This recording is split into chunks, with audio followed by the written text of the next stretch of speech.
আপনি জেনে অবাক হবেন, পৃথিবীতে এমন কিছু মানুষ আছে যারা বিকাল 5টার সময় পড়ার টেবিলে বসে 6টার সময় বই হাতে নিয়ে ডিজাইন নিয়ে বেশ কিছুক্ষণ ভাবে, তারপর টায়ার্ড হয়, তারপর একটু রেস্ট নেয়।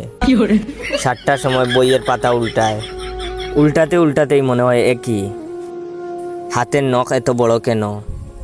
তারপর তারা নখ কাটে, তারপর 8টার সময় মনে পড়ে একটু পড়া উচিত। 5 মিনিট পড়ার পর আবার টায়ার্ড হয়, হালকা বিরতি নেয়, একটু ফেসবুকিং করে, খিদা লাগে, খায়, খাওয়ার পর রেস্ট নেয়। দেওয়াল দেখে, রংটা অনেক পুরনো মনে হয়, এদিকে একটি টিকটিকিও দেখা যায়। তারপর ঘড়ি দেখে 11টা বাজে, তারপর নিজের সাথে প্রমিস করে, কাল থেকে একদম পইরা উল্টাইয়া ফেলামু। এখন যাই জয় ভাইয়ের একটু টিকটক ভিডিও দেখে আসি। প্রতিদিন যারা এরকম করেন তারা অবশ্যই কমেন্ট করে জানাবেন।